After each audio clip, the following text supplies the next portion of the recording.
তিবে মহামাৰ লোকত মিলবে আখি ঘুৰবি মন গল অনুদিনে বাহিবে কলিৰ মহাবল ধৰ্মৰা ভাঙিবে কলি চাৰিও চৰণ সত্য শৌচ সমাদায়া কৰিবে উচন হইবে কয়ল পায়ো লোক মহাদুৰ্বি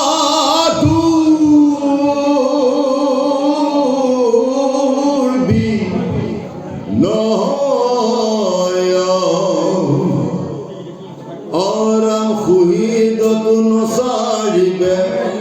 কপট হৃদয় যিটো কলি যুগে যিটো জনধন মন্ত্ৰ বলিষ্ঠ জনৰ সিজি বেগ পাপচয় বলিষ্ঠ জনৰ সিজি বেগ পাপ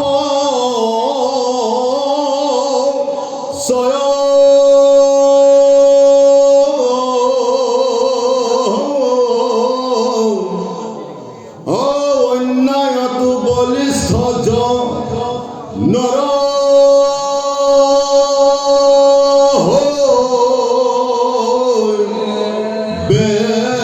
বেজয় সচিদানন্দরূপায় বিশ্বৎপাদ্রিত্রে ত্রয়পুত্রয় বিনাশয় শ্রীকৃষ্ণায় বয়ং নমঃ শ্রীকৃষ্ণায় বয়ং নমঃ নারায়ণং নমস্কৃতং নরসৈব নরোত্তম দেবীং সরস্বতীং ব্যাখ্যাং ত্রতুজয়মুদীয়তে ত্রতুজয়মুদীয়তে হে নাথ হে দেবকী নন্দন দে কৃষ্ণ ভগৱন্ত তোমাৰ দোকানী শ্ৰীচৰণ কোটি কোটি নমন বন্দন জনায় সভাত উপধাৰ বৈষ্ণৱ আই মাতিৰ কেশৰী হাত ৰখা শ্ৰীকৃষ্ণক কোটি কোটি নমন বন্দন জনায় আপোনাক হ'ব পৰচৰণৰ ৰেণুধমৰ মাথাটো লৈ দৈৱকী নন্দন দেৱ কৃষ্ণ গুণ চৰিত্ৰ লীলাক অদম্বন্দমতে দুআষাৰ কৈ যাম ইয়াতে কিয় ভুল ত্ৰুটি হ'লে আপোনাক হবে আপোনাক হ'ব ডাকৰো ডাক লৈ যে ক্ষমা কৰি কৃষ্ণ আজি কলিৰ ধৰ্মৰ ক্ৰূৰ প্ৰভাৱ বৰ্তমান সময়ৰ যিটো ধৰ্মৰ যিটো বেয়া প্ৰভাৱ এই বেয়া প্ৰভাৱটো আজি সুগুৰুদেৱে ৰাজন পৰীক্ষিত 5500 বছৰ আগতে গংগা পাৰত এই কথাখিনি কৈ আছে আৰু আজি সুগুৰুদেৱে ৰাজন পৰীক্ষিত কৰিছে পৰীক্ষিত ৰজা কলিৰ যুগত ধৰ্মত যে কুপ্ৰভাৱ পৰিব সেই কথাখিনি কওঁ শুনা কেনেদৰে ধৰ্মৰ যিখন চাৰিখন যি চৰণ সত্য শৌচ ক্ষমা আৰু দয়া এইবিলাকক কি কৰিব যিসকলৰ লোক ধনৰ প্ৰতি বহুত বেছিকৈ ধন টকা পইচা আছে এইসকলৰ উচ্চতাক কিছু লোকসকলে কি কৰিব সেই তাৰ পৰা কেনেকৈ দুপইচা পাম তাৰ কাৰণে সেইটো লোভতে গৈ কি কৰিব সেই সকলোৱে কি কৰিব সেইজনে দুজনৰ ওচৰতে সেইজন কপটৰ ওচৰতো গৈ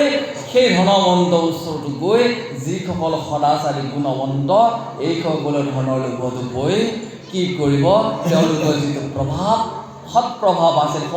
সত্য শস্য সমাদয়া এই প্ৰভাৱটো না হৈ অধৰ্মক আচৰণ কৰি এনেদৰে আজি যিজন বলিষ্ঠজন অৰ্থাৎ যিজনে খুব টকা পইচা ধনৱন্ত সেইজনে যিমানবোৰ পাপ কৰিব আৰু যিসকলে গৈ তেওঁলোকৰ আশ্ৰয় লৈ সেই ধৰ্ম প্ৰচাৰিত কৰিব তেওঁলোকৰ এনেদৰে অধৰ্মৰে সকলোবিলাক গ্ৰাস কৰিব বুলি পোকে পৰীক্ষিত কৈ আছে।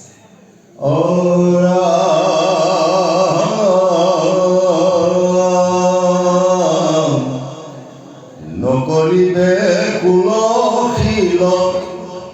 বিচাৰ যুৱতী যাবে অভিৰুচি তাৱে মানিবে কপতি পুৰুষে নচাইবে ভাল মন্দ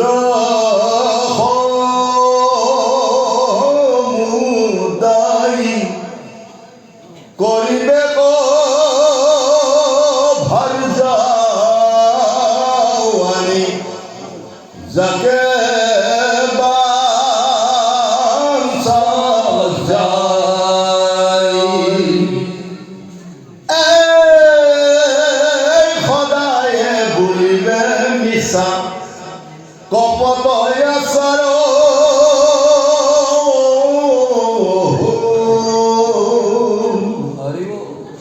কয় বিকয়তো হইবে ময়া ব্যৱহাৰ ৰচিত কুশল যিটো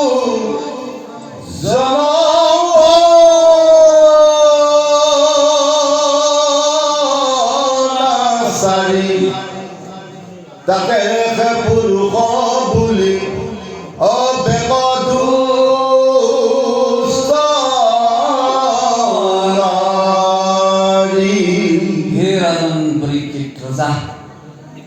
কলিৰ ধৰ্মৰ প্ৰভাৱটো সেই যুৱতীসকলেও নিজৰ নিজৰ বংশধৰ নিজৰ জাত পুতক বিচাৰ নকৰি আৰু সেইসকলে যুৱতীও নিজৰ মনৰ ইচ্ছাৰ মতে নিজৰ নিজৰ জাত কুলটোকে নিবিচাৰি আন আন জাতি কুলকো নিজৰ নিজৰ মনৰ ইচ্ছা বিচাৰি কলিৰ ধৰ্মৰ কুপ্ৰভাৱৰ ফলত সুন্দৰ সুন্দৰ নাৰীবিলাকেও আন ধৰ্মৰ পুৰুষৰ লগত কি কৰিব সেইটো ৰতিত এনেদৰে বাঞ্ছা নকৰি নিজৰ মনৰ আশাকে বাঞ্ছা কৰি ফুৰিব।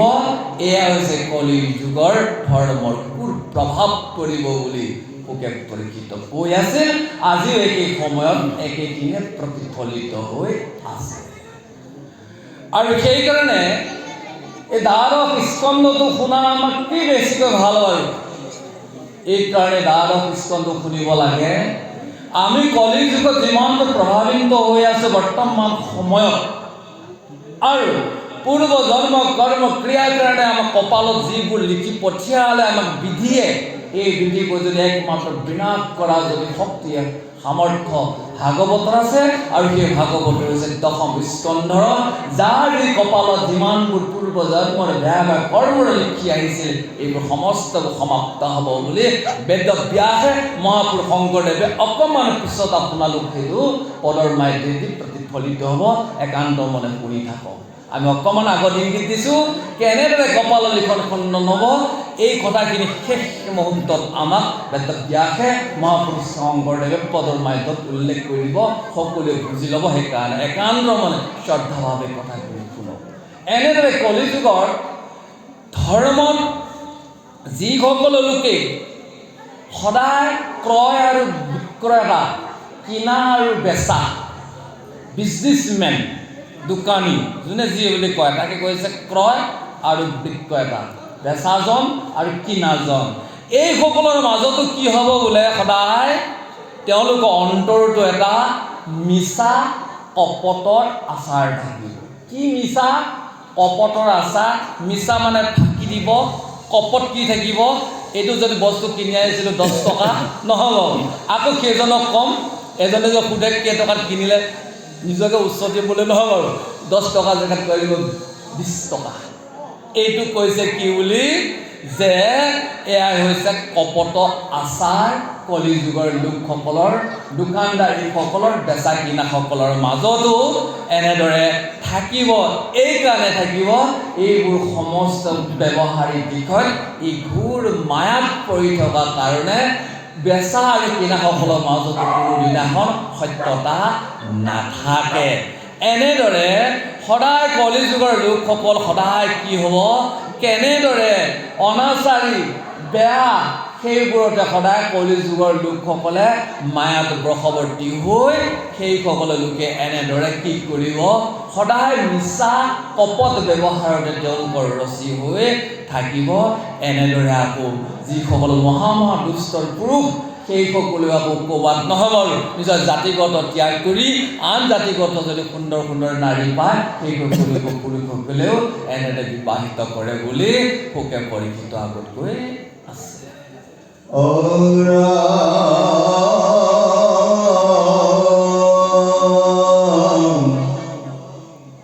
ৰতি সুখী সীতা যিটো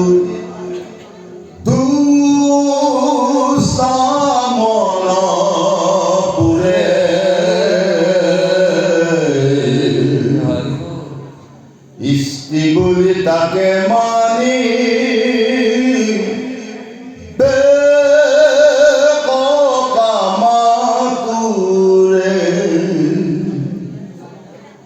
কুলস্তি কুটে জিতাইতে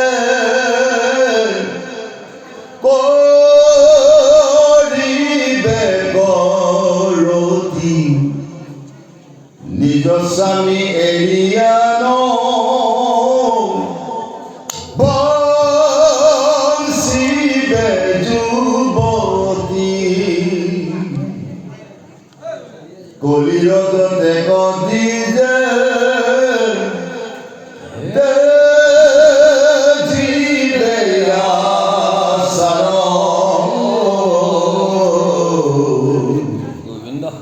কপটে দেখাইবে মাত্ৰ লোক ব্যৱহাৰ লোভেয়া ক্ৰমিবে হইবে কুলক্ৰিয়াহীন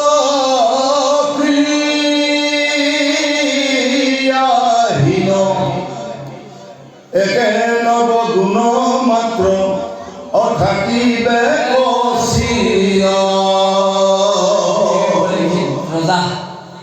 কলিযুগৰ যিবিলাক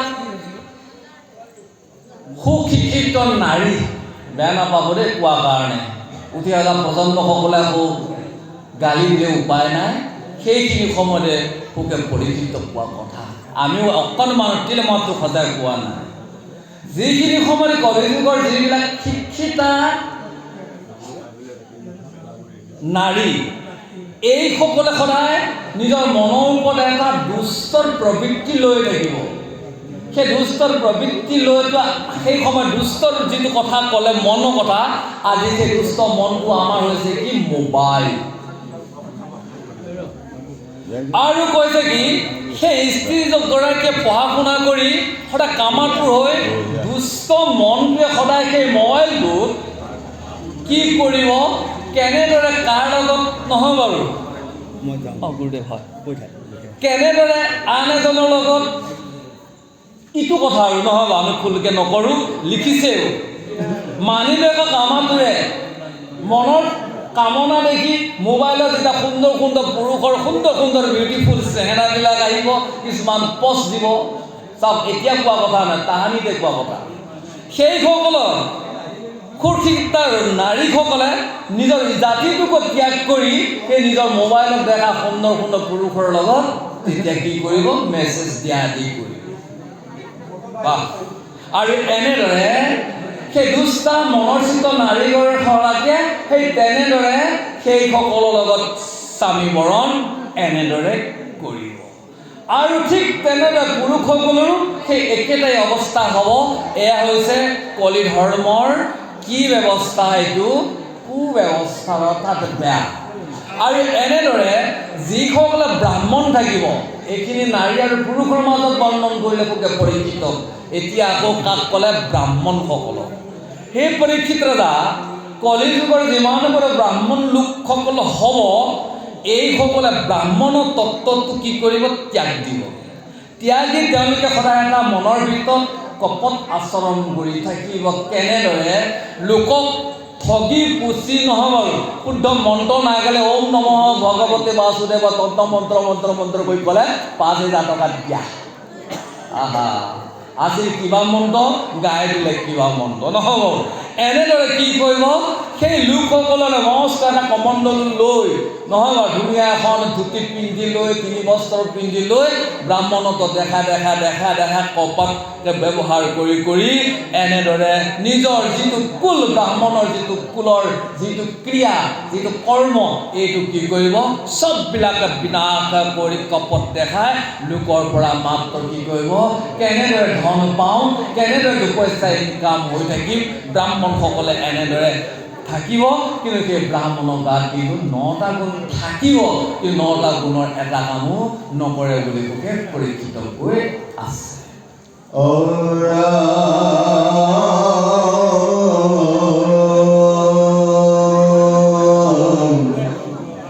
ব্ৰহ্মচাৰী সন্ন্যাসীও হৈবে জ্ঞানহীন দণ্ডকমণ্ডলু মাত্ৰ থাকিবে কচিন।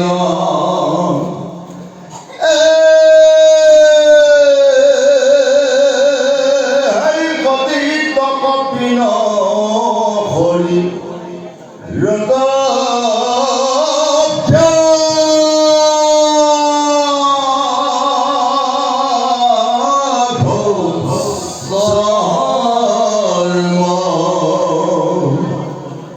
বেকাধাৰী মাত্ৰ নাহি অয়াসমৰা ধৰ্ম অয়াম কৰিবে দুৰ্জন লোকে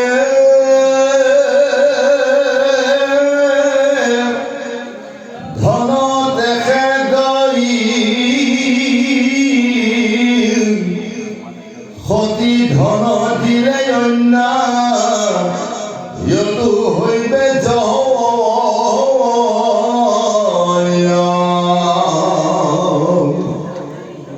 খাতি খাইবে নপাইলে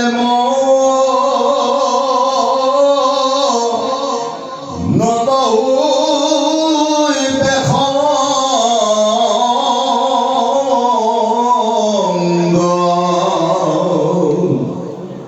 চলে বলে উচিত ন্যায় দিবে ভংগ।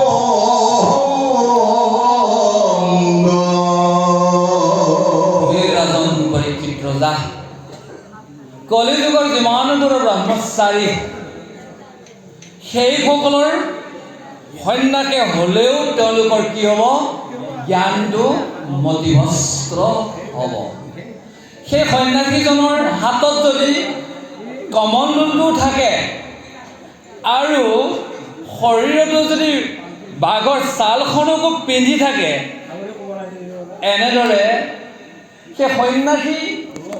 বেগটো ধৰি যদি সন্ন্যাসী আশ্ৰমতো ধৰ্ম পালন কৰি থাকে, তথাপি সেইসকল ব্ৰহ্মচাৰী সন্ন্যাসীসকলো জ্ঞানৰ পৰা দূৰত থাকিব। কিয়নো কলিৰ মায়া। কাৰণ সন্ন্যাসী ৰূপ ধৰিলেতো খাব লাগিব, নহ'ব। খাবৰ কাৰণে তেওঁলোকে অনেক ধৰণৰ মায়াত পৰি তাৰ লগত কি কৰিব লাগিব? সেই ধৰ্মত থকাৰ পিছতো তেওঁলোকৰ মনৰো ব্যতিক্ৰম ঘটিব। এয়া হৈছে কলিৰ ধৰ্মৰ কুপ্ৰভাৱ। বাহ, ইমানবোৰ কুপ্ৰভাৱৰ পৰা পৰিত্ৰাণ পাবলৈ আকৌ পিছত ক'বগৈ নহ'ব। কেনেকৈ কুপ্ৰভাৱত? এনেকুৱা লোকসকলে কেনেদৰে যায়, কেনেদৰে পৰিত্ৰাণ পায়। অৰ্থাৎ আজি সন্ন্যাসীজনলৈ চালে আমাৰ ভকতৰ সেই একে অৱস্থা নহয় বাৰু। 9টা গুণেৰে এজন ভকত পৰিপূৰ্ণ হৈ থকাৰ পিছতো কলিৰ মায়াতে পৰি তেওঁৰ ধৰ্মটো প্ৰভাৱ কি হয়, কেতিয়াবা বিচলিত হয় নহয়নে বাৰু। ক'ৰবাত সত্য ক'ব লাগে গৈ কিবা মিছাহে কৈছে নহয় বাৰু। সত্যং পৰমধীমৈ বুলি কৈ আছে, কিন্তু সত্যটো কেতিয়াবা পিছলি যাবলগীয়া হয়। কাৰণ কলিযুগৰ আগত যে ক'লে যে শিক্ষিত নাৰীসকলে দুষ্ট মনেৰে মোবাইলটো লওঁতে মিছা কথা কৈ গ'ল নহয় বাৰু। গতিকে ভকত হ'লেও যদি এইটোৱে কেতিয়াবা কি কয় ধুনীয়াকৈ লাহেকৈ পুণ্যকণকো নাশ কৰি দিয়ে। কিন্তু সেইখিনিও পৰিত্ৰাণ পাবলৈ ক'বগৈ পিছত বা আমি কি ক'ব সেইখিনি পিছত শুনিলে আমি জানিম। আৰু সেইখিনিৰ ওপৰত যদি আমি কলিৰ কুপ্ৰভাৱত পৰি যদি ভগৱন্তৰ চৰণত আশ্ৰয় লওঁ, তেতিয়াহে বাৰে বাৰে পুনৰূপী জনম পুনৰূপী মৰণত যি মনেৰে সদায় আহি আছোঁ, এই মনৰ লগটো খুলিব পাৰিব একমাত্ৰ ভগৱন্তৰ চৰণত। সকলোৱে নহয় বাৰু। কাৰণ এই মনেৰে বাৰে বাৰে সংসাৰখনত চক্ৰ লগাইতে আছে। আৰু এই মনটোকে যদি আমি উল্টাকে যদি চলাই দিওঁ, ভগৱন্তৰ আশ্ৰয় লওঁ, তেতিয়াহ'লে এই মন নিৰ্মল হৈ ভগৱন্তৰ চৰণত আশ্ৰয় ল'ব পাৰিব। আৰু এনেদৰে যিসকল মহা দুৰ্জন, ধন টকা পইচা বহুত গৰ্বৰ, বহুত টকা পইচা ভৰি আছে, সেইসকলৰ লোকে যদি কাৰোবাক যদি ধন অলপ ধাৰ লৈ দিলে, কিবা কাৰণত যদি সেইজনে ধাৰ দিবৰো নোৱাৰিলে, তথাপি সেই দুৰ্জনজনে কি কৰিব, মনত খং উঠি চলে বলে কৌশলেৰে সেইজন লোকৰ পৰাও তেওঁলোকে ধন আহৰণ কৰিব। এয়া হৈছে কলিৰ যুগৰ ধৰ্মৰ কুপ্ৰভাৱ এনেদৰে পৰিব বুলি সুকে পৰীক্ষিত আগতকৈ আছে। কহিবে নপাৰে একো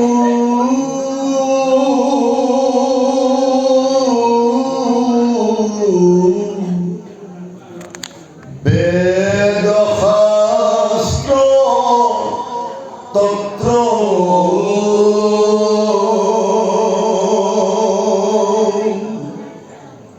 মহাজ্ঞান শূন্য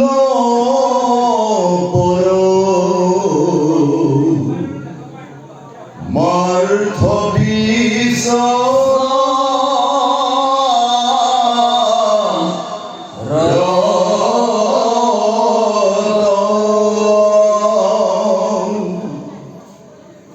একোৱে নজানে কিছু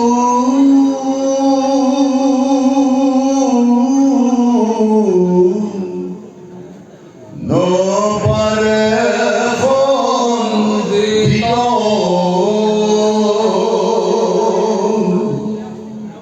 বহু বল কি ভয়ে তাকে বুলিবে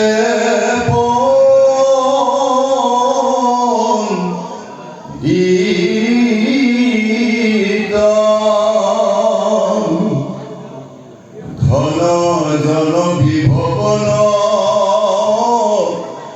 থাকে জয়ৱতী, সেই জন অসাধু লোকৰ অসম জাতি, পৰম দাম্ভিক যিটো ধন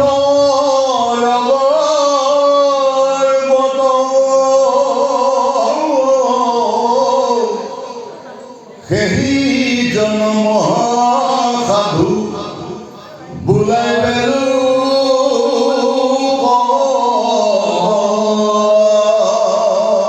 কলিযুগত যিমানবোৰ বেদশাস্ত্ৰৰ যিমানবোৰ তত্ত্ব, এই মহাশাস্ত্ৰ তত্ত্বৰ যিখিনি পৰমাৰ্থ, এইখিনি মহাজ্ঞান এই পৰীক্ষিত যা ই সদায় লুকাই থাকে। আৰু এইখিনিকো পণ্ডিতসকলেও ভালদৰে খণ্ডিত কৰিব। কিয় নোৱাৰিব? বহু বল্কী বহুত পণ্ডিত, বাহ, বহু বল কি যে বহু বল্কী,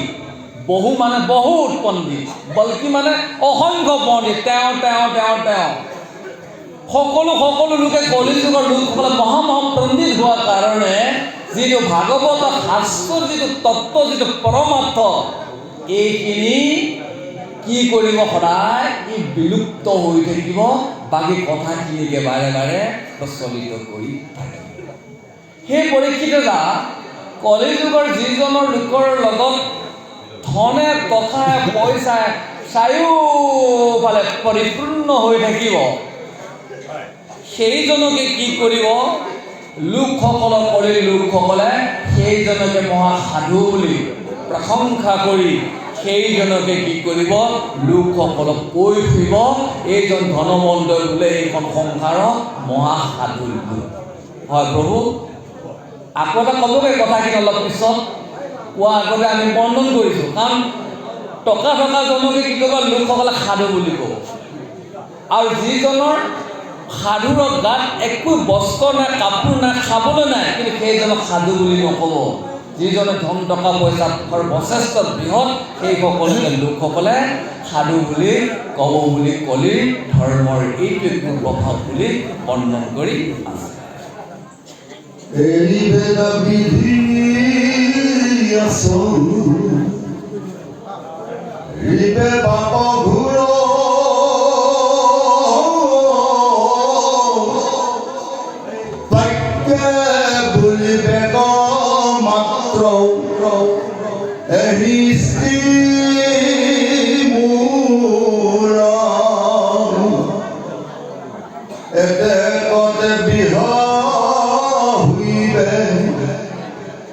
নলাগে বিচাৰ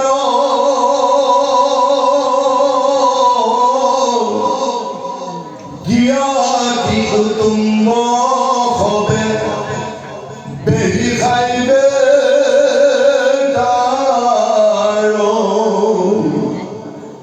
শৰীৰক ভগি পিখি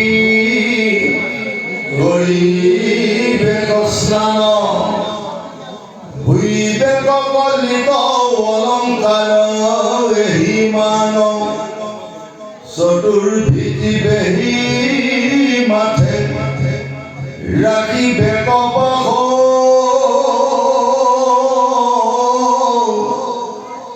কেশ দেখে হুইবে কলা বন্য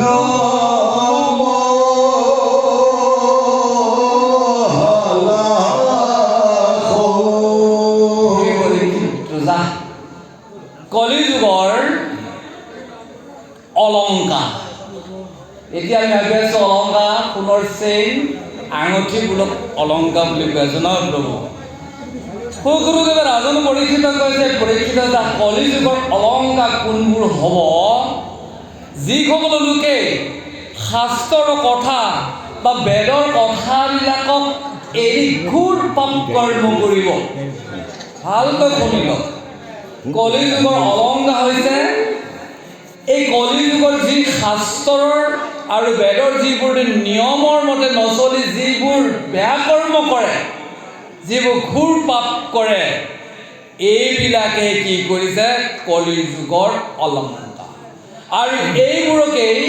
যিমানবোৰ বেয়া বেয়া কৰ্ম কৰি ধন ঘটি নিজৰ ল'ৰা ছোৱালী মিতি কুটুম বুলি কৈছে। মিতি কুটুম হ'লে ঘৰখনৰ মুৰব্বীজনে টকা পইচা মাৰি কৰি আনি নিজৰ ঘৰখনৰ ল'ৰা ছোৱালীক যিমানবোৰ পোহপালন দিয়া, যিমানবোৰ পাপ কৰ্ম আচৰণ কৰি, এইবোৰে হৈছে কলিযুগৰ গোটেই শৰীৰটোত এইবোৰে কুহি পিহি স্থান কৰি থাকে। বাহ, কলিযুগৰ অলংকাৰ পাপ কমি পালে। আগত কি কৰিছিল? মহা পঢ়া শুনা ছাত্ৰীসকলে যদি নহয় বাৰু মেছেজ দি যদি নিজৰ জাতি কুলৰ পৰা বেলেগলৈ বিয়া সোমায়, কলিযুগৰ সেইডালে ডাঙৰ অলংকাৰ নহ'ব। আকৌ কৈছে কি? আকৌ যদি পঢ়া শুনা পুৰুষে যদি কুল জাতি এৰি যদি আন জাতিক যদি বিয়া পাতিছে, সেয়াই কলিযুগৰ অলংকাৰ। আকৌ কলিযুগৰ অলংকাৰ, এখন ঘৰতে নিজৰ ল'ৰা ছোৱালীক পোহপাল দিবৰ কাৰণে ঠগি যিমানবোৰ আনি আছে, এইবোৰে যে কলিযুগৰ অলংকাৰ। আৰু এইবোৰে গোটেই শৰীৰত ঘূৰি পিঠি সকলো শৰীৰতে আছে। এইবোৰ পাপটো কেনেকৈ নাশ কৰিব লাগিব ন? তাকো পিছত ক'বগৈ বাৰু এইবোৰ হৈছে কলিযুগ আৰু কলিযুগৰ এইবোৰ অলংকাৰ সেই পৰীক্ষিত ৰজা এজন মনুষ্য কেনেকৈ ভেটি থাকে চতুৰ্ভেটি বেহী যা চতুৰ্ভেটি বহি বুলি ক'লে সন্মুখতো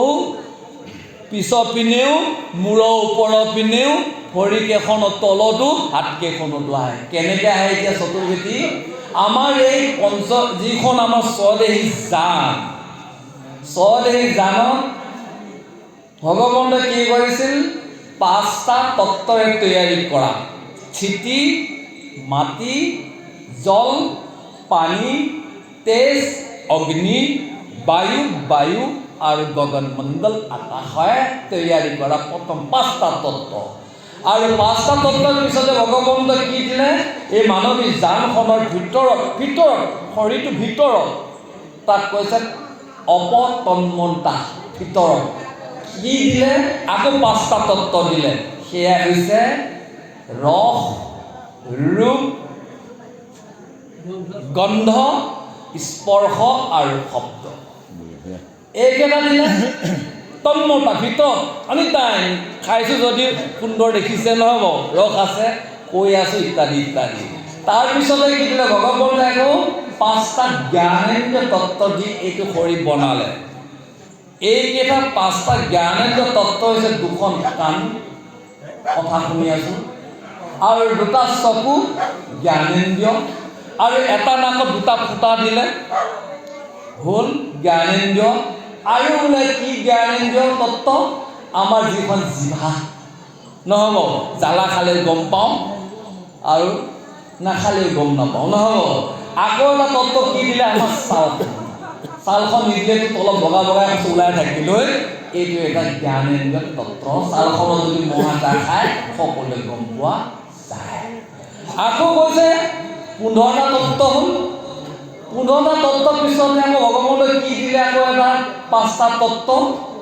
কৰ্মেন্দ্ৰিয় এটা কৰ্মেন্দ্ৰিয় এই মানৱী দেহটো 5টা কৰ্মত কাম কৰি আছে সেইকেইটা কৰ্ম আমি তলৰ পৰা যাওঁ নে ওপৰৰ পৰা যাওঁ বাৰু সবচে প্ৰথমে আমি ওপৰৰ পৰাই যাওঁ নহ'ব সেই কৰ্মেন্দ্ৰিয় কামটো হৈছে আমি বাণী কৈ যে আছোঁ কাম কৰি আছোঁ নহ'ব আৰু কোনোবাই মুখখনকো বুলি কয় একেই কথা কৰ্মেন্দ্ৰিয় বাণীটো কৈছে কৰ্মেন্দ্ৰিয় কৈ আছোঁ যে কাম কৰি আছে সেইকাৰণে ভগৱানৰ নাম লৈ থাকিলে কাম হ'ব এইটো হৈছে বাণী তাৰপিছতে আমাক কি দিলে কৰ্মেন্দ্ৰিয়কে ওপৰৰ পৰা গৈ আছোঁ তাৰপিছতে ক'লে 2খন হাত নহ'ব এই 2খন হাতে পথাৰলৈ গৈছোঁ বাইক চলাইছোঁ গাড়ী চলাইছোঁ নহ'ব যত যিমান কৰ্ম হাতখনে কৰি আছোঁ তাৰপিছতে আমাক কি দিলে কৰ্মেন্দ্ৰিয় কাম আমাক কৈ আছে কি এইখন মুখে যি খাই দিলে যে পেটত যে গ'ল এই সময়ত ওলাব লাগিব পানীবিলাক ক'তো ওলাব সকলোৱে কি কৰিছে এই দেহটোত ওলাই যোৱাকৈ পেচাবৰ ৰাস্তাইদি ওলাই যায় কি কৰ্মেন্দ্ৰিয়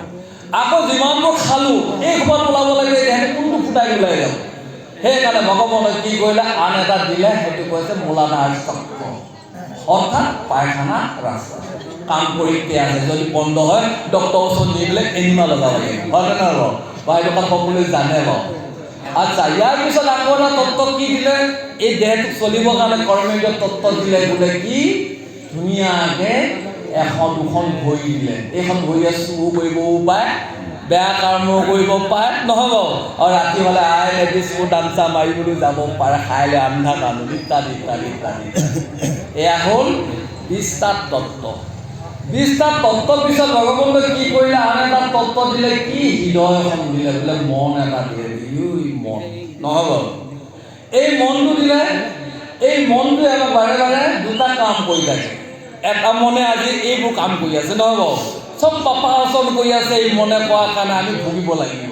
আকৌ এই মনটোক যদি আমি পাপাচৰণলৈ নিদি অকণমান যদি বেকাকৈ ঘূৰাই দিওঁ ভগৱানৰ ওচৰলৈ যদি লৈ আহোঁ তেতিয়াহ'লে আমি জীৱনলৈ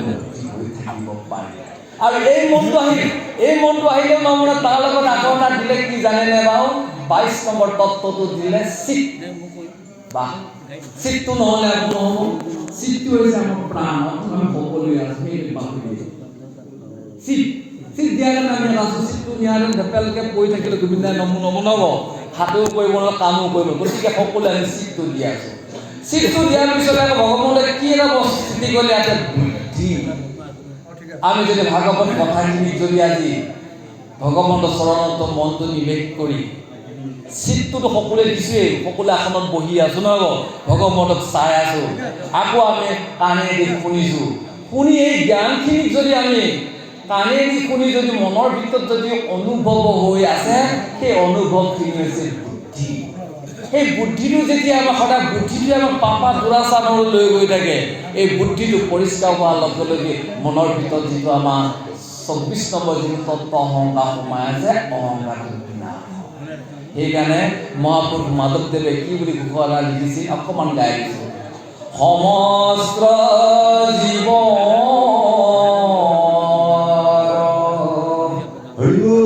বুদ্ধি সাখী কেৱলে আনন্দ অনুভৱ স্বৰূপ সুখ সাগৰ ওৰে বৈশ্বৰ।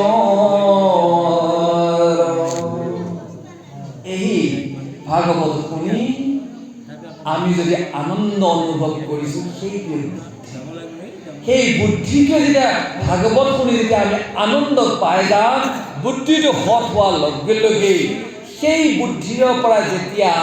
লাহেকৈ মনৰ ভিতৰত প্ৰৱেশ কৰাৰ লগে লগে মনটো নিৰ্মল হৈ পৰিষ্কাৰ হোৱাৰ লগে লগে আমাৰ মনৰ ভিতৰত থকা যিটো অহংকাৰ, মোৰে টকা, মোৰে পইচা, মোৰে মোবাইলত আপোনালোক কথা পাতি থাকে, চব বিনা হোৱা একমাত্ৰ উপায় ভগৱন্তৰ দুৱাৰ দলিত আহি ভকতৰ লগত সংগ পাতি ভগৱন্তৰ কথাক যেতিয়া শুনাৰ লগে লগে তেতিয়া আমাক কৃপাৰ হ'ব।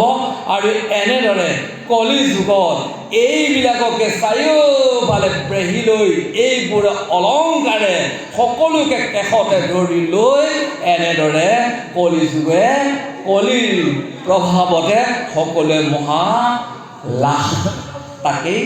চটপটাই এনেদৰে ঘূৰ পাপত ব্যস্ত হ'ব বুলি লোকে পৰিণত হৈ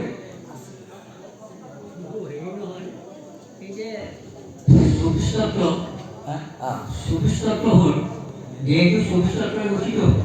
এই পঞ্চভূতিৰে দ্বিতীয় তেজপুৰ গুম এই পাঁচটা যেতিয়া দিশত যায়, মৃত যেতিয়া হয় এই পাঁচটা বস্তু পাছলৈ গুচি যায়। এই ঊনৈছটা তত্ত্ব হেৰিৰ লগত জীৱাত্মাৰ লগত যায়, কেনেকৈ যায় এই কথাখিনি আমাৰ গুৰুজনে বৰ ধুনীয়া প্ৰশ্ন কৰিলে। কিয়নো মনেদি ভগৱন্তৰ চৰণৰ কথা শুনিব দিয়ে, আৰু চিত্তনো ভগৱন্তক কিয় দিব দিয়ে, আৰু বুদ্ধিয়ে যদি সকলোৱে শুনিছোঁ কিয় শুনিব দিছে বাৰু? অহংকাৰ তেতিয়াহে ডাঙৰিব। অৰ্থাৎ ভগৱন্তই আমি ২৪টা তত্ত্বৰে তৈয়াৰী কৰা পঞ্চভূত, ৫ জ্ঞানেন্দ্ৰিয়, ৫ কৰ্মেন্দ্ৰিয়, ১৫টা হ'ল, আৰু ৫টা তন্মাত্ৰাই ৰূপ ৰস গন্ধ স্পৰ্শ বুলি কৈছোঁ যে এইকেইটা তত্ত্ব এই দেহটোতে ৰৈ যাব, আৰু এই ২০টা তত্ত্বকে আমাক শ্মশাননিত জুই লগাই পুৰি। কিন্তু আমাৰ এই ২৪টা তত্ত্বৰ লগত যে এই মনটোক যে দিলে, যিখন হৃদয় দিলে, সেই মনটোৰ লগতে আৰু ৩টা তত্ত্ব যোগ আছে, মন লগতে চিত, বুদ্ধি আৰু অহংকাৰ। আমি যদি ভগৱন্তৰ চৰণতে দিয়া নাই, এইটোৱে আমাক কি, এইটো স্থূল শৰীৰ, স্থূল শৰীৰ লগত সূক্ষ্ম শৰীৰ। সূক্ষ্ম শৰীৰ মানে বিলকুল ছিদ্ৰমান নহয় বাৰু, তাক আমি চকুৱে মুনিব নোৱাৰোঁ, ডক্তৰেও মহা চিচা লৈও মুনিব পৰা নাই, তাক কৈছে সূক্ষ্ম শৰীৰ। অৰ্থাৎ এই দেহটোত দুটা বস্তু সোমাই আছে, স্থূল শৰীৰ, স্থূল শৰীৰৰ লগত যিটো সূক্ষ্ম শৰীৰ, চিত্তই যেন বাসুদেৱ যে বুলি বৰ্ণন কৰি আছে, সেই বাসুদেৱটো সৰু সূক্ষ্ম শৰীৰ। সেই সূক্ষ্ম শৰীৰটো আমি যিমানবোৰ পাপ দুৰাচাৰ কৰি থাকোঁ, সমস্ত পাপটো ক'ত থাকে? মনৰ ভিতৰত বিলীন হৈ থাকে। এই পাপটো হাতেৰে কৰা কামো, চকুৱেদি কৰা কামো, নাকেদি কৰা, মুখেদি যত যিমান ভুল কাম কৰি থাকে, পাপ কৰি থাকে, চব পাপ যায় মনৰ ভিতৰতে চোৱা খানি নিচিনাকৈ জাপ পাতি থাকে। আৰু যিদিনাখনে আমি ভগৱন্তৰ আশ্ৰয় নল'লোঁ, নহ'ব আপোনালোকে আজি শুনিলোঁ 72 বছৰ ভাগৱত চলি আছে এই এবছৰ আহিও যদি ভগৱন্তৰ চৰণ আশ্ৰয় লোৱাৰ লগে লগে আমাৰ যত যিমান পাপ আছে বিনাশ হৈ যায় কিন্তু তাকে আমি কৰিবলৈ সময় নাই নহ'ব শুই আছোঁ থাৰ্ডছে ঘৰত যায় নহয় নাপায় আহিব আহিলে আমি ইমান দিন পাপাচন কৰা আজি ইয়াতে বিনাশ হ'ব কালিৰ পৰা আকৌ শুদ্ধ পৰিষ্কাৰ হ'ব ধীৰে ধীৰে তেতিয়াহে পাৰা যায় এই যেতিয়া আমাৰ 20টা তত্ত্ব ইয়াতে ৰৈ যাব সেই সূক্ষ্ম শৰীৰটোৱে কি কৰিব যদি ভগৱন্তৰ কথাক আমি শুনিছোঁ তেতিয়াহ'লে বৈকুণ্ঠৰ পৰা পাৰিষদে শংখ চক্ৰ গদা পদ্ম লৈ সূক্ষ্ম শৰীৰ তাতে দি বৈকুণ্ঠলৈ যাব নহ'ব আৰু যদিহে ভগৱন্তৰ আশ্ৰয় লোৱা নাই শুনা নাই এই সূক্ষ্ম শৰীৰটো চকুৱে মুনিব ন সূক্ষ্ম শৰীৰটোক কোনে লৈ যাব জানে কোলা কেট কেটকে জমৰ 3টা দুধ যে এইখন পিঠিতে হেঁচা দি এনেকৈ হেঁচা দিব ভগৱানৰ নাম ল'ব নোৱাৰিব নহ'ব চায়ো মায়ো পিতাই কৈ ইয়াৰ পৰা এখন দুৱাৰৰ পৰা উলিয়াই লৈ সূক্ষ্ম শৰীৰে যাতনা শৰীৰ সোমোৱাই দি চুচুৰাই এইখন পৃথিৱীত 365 দিনত এবছৰ হয় জানি লওক সময় নিৰ্ণয় সেই জমপুৰীলৈ যোৱা 6 মাহত মাথো এদিনহে হয় সেই সূক্ষ্ম শৰীৰটো যাতনা দেহত প্ৰৱেশ কৰি যেতিয়া জমকেইটা ইয়াৰ পৰা চুচুৰাই টানি লৈ থাকিব প্ৰথম হওঁতে দিনত যায় গৈ থাকোঁতে গৰম বালি নহ'ব আৰু যিমান ইয়াতে মাছ মাৰিছিলোঁ এই সবাও ৰখি থাকিব সেই সবায়ো কিনিব কওঁতে আমাৰ এখন পৃথিৱীত 6 মাহ অন্তিম হ'ব সেইদিনাখন আমাৰ পৃথিৱীত সকাম পাতিব আৰু সেইদিনাখন যমৰ ঠাইলৈ যোৱা দিনটো শেষ হৈ ৰাতি প্ৰৱেশ কৰে সৃষ্টি বৰ্ণনত আছে যম পুৰাণত আছে স্পষ্টীকৰণ কোনো অসত্য নহয় আপোনালোকক পদ মাধ্যমত স্পষ্টীকৰণ বৰ্ণন আছে ইয়াতে আছে বেদব্যাসত চালি পাব আকৌ সেই 6 মাহৰ পিছত যেতিয়া ইয়াত সকাম নিকাম পাতিব তেতিয়া আকৌ ৰাতি ষ্টাৰ্ট হ'ব বাহ জমকেইটাই মাৰি মহৰ কামোৰে চুচুৰাই নিওঁতে 365 দিনৰ দিনাখন যমৰ দুৱাৰ দলি ধাক্কা মাৰি দিব যম ৰজাক ক'ব এইজনে মৃত্যুৰ লোকতো গৈ নানান অপৰাধ কৰিছিল কি শাস্তি দিয়ে নহ'ব আকৌ এখন পৃথিৱীত তেওঁ ল'ৰা ছোৱালীয়ে তোমাৰ নাম গাব গোবিন্দ গাই থাকিব তাৰ কাৰণে অকণমান মাফ হ'ব আৰু নহ'ব সেইখনো কৃপা আছে তাৰো বৰ্ণনা যায় সেইকাৰণে কৰা যায় তাৰপিছতে 28খন নৰকত ভুগি যদি পুণ্য আছে স্বৰ্গত যাব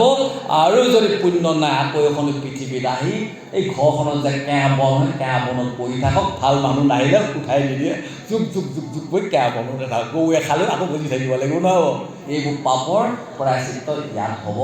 লাগিব আকৌ যদি পুণ্য হ'ল স্বৰ্গলৈ গ'লে আকৌ ঠাক্কা মাৰি আকৌ এইখন পৃথিৱীত আহি এনা কলগছ চেচ নহ'ব এডাল মস্ত ডাঙৰ যদি কাষত গছ হয় থাক কিমান যুগ থাকে জীয়াই নহ'ব সেইখন পাপৰ প্ৰায়শ্চিত্ত নজানি আমি এই কলি যুগত যিমান সুখে পৰীক্ষিত কৰি আছে এইবোৰ যদি আমি পৰিত্ৰাণ পাব বিচাৰিছে একমাত্ৰ দুৱাৰ দলি ইয়াত আহিলে আমাৰ চব বিনাশ হ'ব নহ'ব সেয়া হৈছে আমাৰ গুৰুজনে কোৱা প্ৰশ্নৰ উত্তৰটো সেইটোৱে 24টা তত্ত্বৰ 21 নম্বৰৰ পৰা 24 মন চিত বুদ্ধি অহংকাৰ সূক্ষ্ম শৰীৰ ৰূপ লৈ সিহে গোটেইখন জগতত কষ্ট ভুগি থাকিব লাগিব জন্মান্ত কেতিয়া মনুষ্য জন্ম পাব আশা নাই সেই গুৰুসকল বেয়া নাপাব সেয়া আমি মাতি সকলোকে বিনম্ৰ জনাইছোঁ বহুতা কাম বাদ দি হ'লেও এবাৰ ভগৱন্তৰ চৰণত গৈ এবাৰ আশ্ৰয় লওক প্ৰভু তুমি মোক এইবাৰ কৃপাৰ কৰা আৰু যে এনেদৰে পৰিক্ৰমা নহওঁ প্ৰভু তুমি মোক সেইজন ভগৱন্তহে পাপৰ প্ৰায়শ্চিত্ত কৰা একমাত্ৰ বস্তু দিছে ভগৱন্তৰ কথা আহোঁ প্ৰভু প্ৰৱেশ কৰোঁ পুনৰ বিষয় নাদৰিবে মহাগুৰু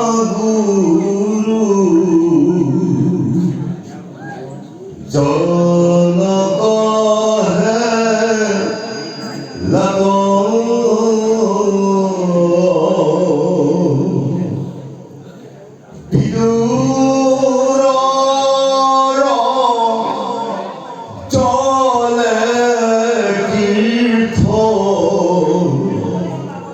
বুদ্ধি হইবে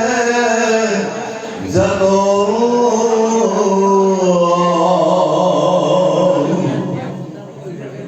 ওই নাই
কলি ধৰ্মৰ কোনো প্ৰভাৱত এজন মনুষ্যই নিজৰ গুৰুক কি কৰিব হেলা কৰিব গুৰু কথা নামানি গৈ তাক কি কৰিব বহুত দূৰলৈ গৈ সেই তীৰ্থত গৈ গংগা স্নান বা গোদাবৰী যমুনা নদীত গৈ আকৌ সেইবাবে সেই স্থানত গৈও কি আৰু অপৰাধ কৰিব জানানে পৰীক্ষিতলা কলিৰ প্ৰভাৱত তাত গৈও তেওঁলোকে অধৰ্ম আচৰণ কৰিব নহ'ব ধৰ্মত গৈও ধৰ্মৰ নীতি নিয়ম নাথাকিব তাত গৈ গংগা স্নান কৰা আহিও সেই স্থানতে আকৌ তেওঁলোকে কৰিব কলিৰ প্ৰভাৱত ধুনীয়াকে চিকন ভাই আনি টানি টানি খাই দেখিও নহ'ব এইবোৰে কি কৰিব সেই সকলোকে এনেদৰে নিজৰ মংগল কামনাৰ কাৰণে কি কৰি গুৰু ওচৰলৈ নগ'ল কোনজন গুৰু ওচৰলৈ নগ'ল কোনজনক কৈছে মহাগুৰু ভগৱন্ত এইজন মহাগুৰু সেইজন ওচৰলৈ নগৈ দূৰত গৈ কি কৰিবগৈ ধুনীয়াকৈ গা পা ধুব ধুই গৈ লৈ আকৌ এনেদৰে মহা পাপ কৰ্ম কৰিব আৰু সেইজনে নিজকে ক'ব মোৰ মনৰ কাম চব ঠিক হ'ল গ'লো গংগা স্নান কৰি আহিলো বাছ মোৰ পাপ ঠিক এই বুলি সেইজন দুষ্ট দাম্ভিকে আহি লোকসকলক এনেদৰে চতুৰালি কৈ লোকসকলক সত্য গ'লো এইবাৰ কোনফালে আছে এখন এই অলপতে হৈ গ'ল পাহৰিলো নহয় মহাকুম্ভ মেলা মহাকুম্ভ হৈ যিমান লোকৰ পৰা আনিছিলো পাপ আচৰণ কৰি কুম্ভ মেলাত ডুবকি মাৰিলো পাপ শেষ হ'ল আৰু এনেদৰে চতুৰালি গৈ লোকসকলক জেগাই জেগাই গৈ বহু এইবাৰ গাঁৱে পাপ শেষ এনেদৰে সেই সকলো লোকে চতুৰালি গৈ শেষত আকৌ পুনৰপি আকৌ ঘৰলৈ ঘূৰি অহাৰ পিছত আকৌ কামাৰপুৰ গৈ নিজৰ ল'ৰা ছোৱালীক কেনেদৰে পোহপাল দিব পাৰিব তাৰ কাৰণে পুনৰপি আকৌ কলিৰ প্ৰভাৱত আকৌ বেয়া হিচাপে ধন ঘটে বুলি আজিলৈকে পৰিচিত হৈ আছে আৰু বৰ্তমান হৈও আছে নহ'ব কথাখিনি ওলোৱাৰ কাৰণে আকৌ গুৰুসকলে আকৌ দুখ নাপাব এইটো সঁচা হৈ আছে সেইকাৰণে কলিকুল প্ৰভাৱটো এৰিবৰ কাৰণে তাৰ কৃষ্ণ আমাৰ নিহাই প্ৰয়োজন নহ'ব আৰু কাৰোবাৰ হৈ আছে যদিও চলি আছে যদিও থাকক কোনো কথা নাই নহ'ব আমি আজি কোনখন জেগা ডুবকি মাৰিছোঁ এইখন জ্ঞান সাগৰ গংগা ইয়াত ডুবকি মাৰাৰ লগে লগে কিবা কাৰণতো যদি আমাৰ হোৱাও নাছিল জানিলে অনজানিতো কেতিয়াবা যদি হৈও গৈছিল আজি এইখন জ্ঞান সাগৰ ডুবকি মাৰাৰ কাৰণে আমাৰ বুদ্ধিটো কুবুদ্ধি হোৱাৰ কাৰণে আজি মনৰ ভিতৰত যিমানবোৰ পাপ আছিলে সেই উৎসৱ পাপ হয় সেইকাৰণে মহাপুৰুষ মাধৱদেৱে কি বুলি লিখিছিল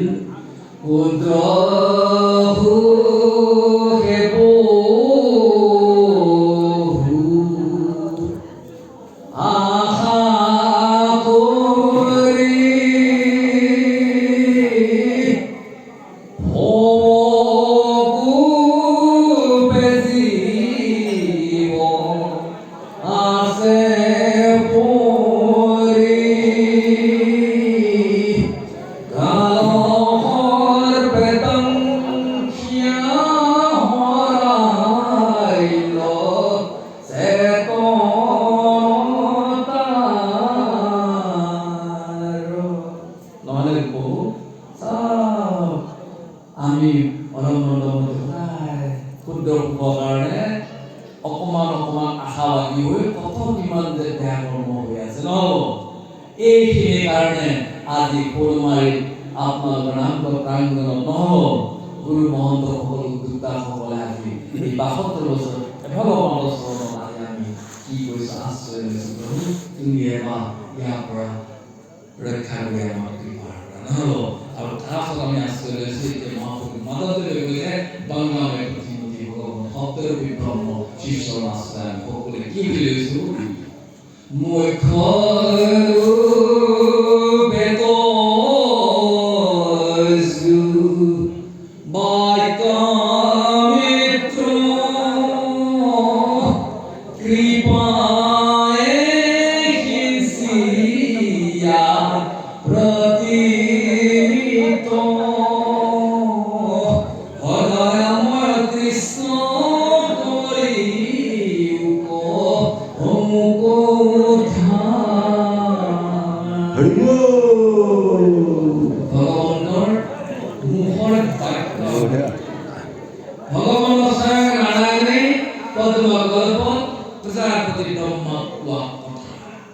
আৰু সেই কথাটি ভগৱানে তাতে সন্তুষ্ট লাগি ভগৱন্তই আকৌ নিজে 125 বছৰ এই কৰি পৃথিৱীত ধাৰা আহি